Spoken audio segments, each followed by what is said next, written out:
Hi, hello, welcome to our channel VN Creativities.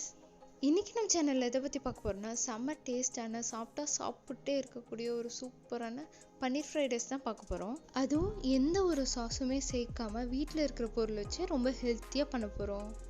இந்த பன்னீர் fried ரைஸை மட்டும் நீங்கள் லஞ்ச் பாக்ஸ்க்கு கொடுத்து பாருங்கள், லஞ்ச் பாக்ஸ் கண்டிப்பாக காலியாக தான் திரும்பி வரும்.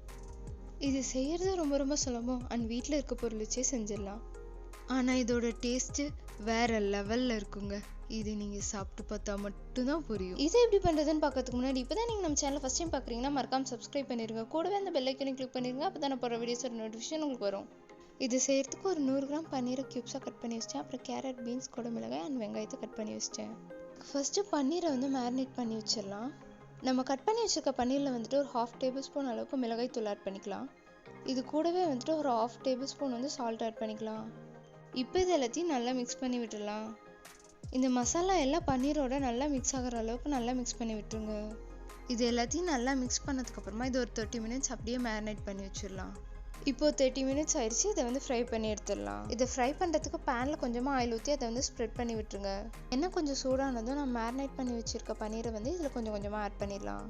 இந்த பன்னீரை அப்படியே கொட்டிடாதீங்க, ஒன்றோட ஒன்று ஒட்டிக்கும். இந்த மாதிரி கொஞ்சமாக எடுத்து போடுங்க, அப்போ தான் ஒட்டாமல் வரும்.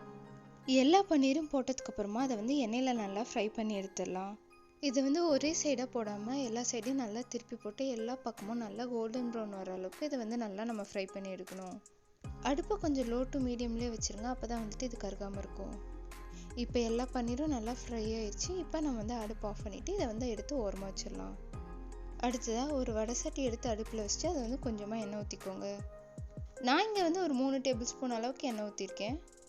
எண்ணெய் நல்லா சூடானதுக்கப்புறமா நான் ஒரு பெரிய வெங்காயத்தை ஸ்லைஸ் பண்ணி வச்சுருக்கேன், அதை இதோட ஆட் பண்ணிடலாம். இதுக்கு முடிஞ்ச அளவுக்கு ஆனியனை நல்லா தின்னாக ஸ்லைஸ் பண்ணுங்கள், அப்போ தான் அது நல்லா டேஸ்ட் கொடுக்கும்.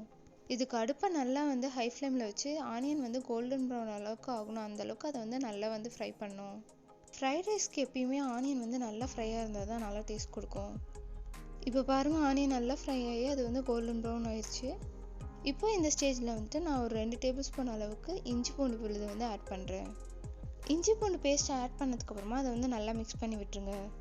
இஞ்சி பூண்டு பேஸ்ட் ஆட் பண்ணிட்டு அதை கைவிடாமல் நல்லா மிக்ஸ் பண்ணுங்கள், இல்லைன்னா அடி பிடிச்சிடும். இந்த இஞ்சி பூண்டு பேஸ்ட் நல்லா வதங்கி அதோட பச்சை வாசலாம் போய் அதுலேருந்து எண்ணெய் தனியாக பிரிஞ்சு வரணும், அந்தளவுக்கு இதை நம்ம நல்லா வதக்கணும்.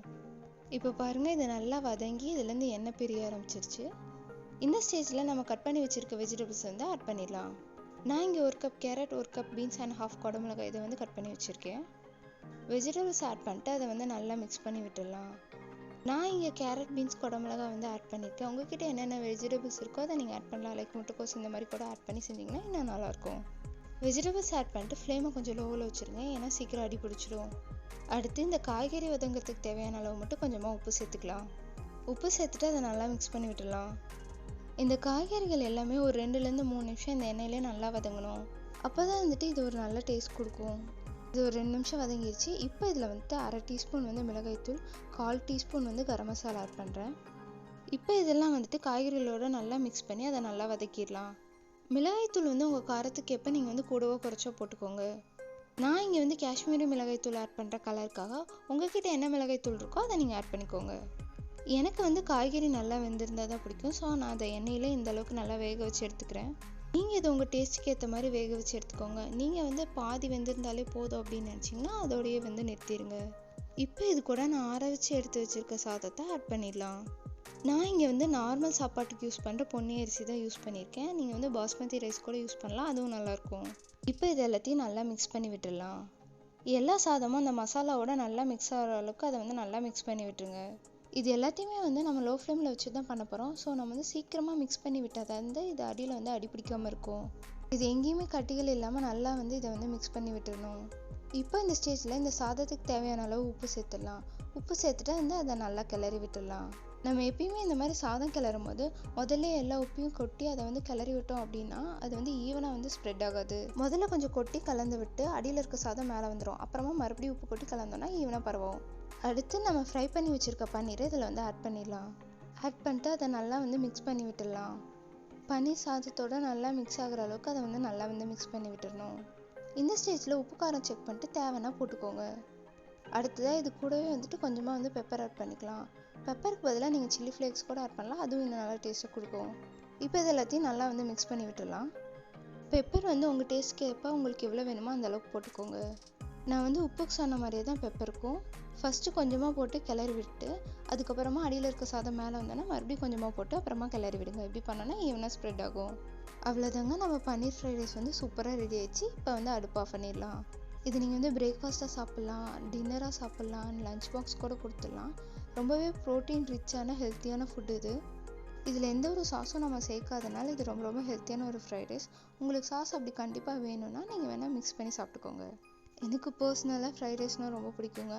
அதுலேயும் இந்த பன்னீர் ஃப்ரைட் ரைஸ் வந்து ரொம்ப சூப்பராக இருந்தது. நிஜமாகவே சொல்கிறேன், நான் சாப்பிட்டு அது எனக்கே வந்து ரொம்ப பிடிச்சிருந்தது. உங்களில் யார் யாருக்கெல்லாம் ஃப்ரைட் ரைஸ் ரொம்ப பிடிக்கும் அப்படின்றத எனக்கு கமெண்ட்டில் சொல்லுங்கள். நான் யூஸ்வலாக பன்னீர் வாங்கினா பன்னீர் புலாவ் தான் செய்வேன். இனிமேல் நான் அடிக்கடி பன்னீர் ஃப்ரைட் ரைஸ் தாங்க செய்ய போகிறேன். அண்ட் என்னோட பன்னீர் புலாவ் ரெசிபியை நம்ம சேனலில் ஆல்ரெடி வந்து போஸ்ட் பண்ணியிருக்கேன். அதோட லிங்க் வந்து டிஸ்கிரிப்ஷன் பாக்ஸில் போடுறேன். உங்களுக்கு டைம் இருக்கும்போது செக் பண்ணி பாருங்கள். அண்ட் மறக்காமல் இது செஞ்சு பார்த்தா எப்படி இருந்ததுன்னு எனக்கு கமெண்ட்டில் சொல்லுங்கள். இந்த வீடியோ பிடிச்சிருந்தா லைக் பண்ணுங்கள், ஷேர் பண்ணுங்கள், கமெண்ட் பண்ணுங்கள். அண்ட் மறக்காமல் சப்ஸ்கிரைப் பண்ணிடுங்க. தேங்க்யூ ஃபார் வாட்சிங். Bye by.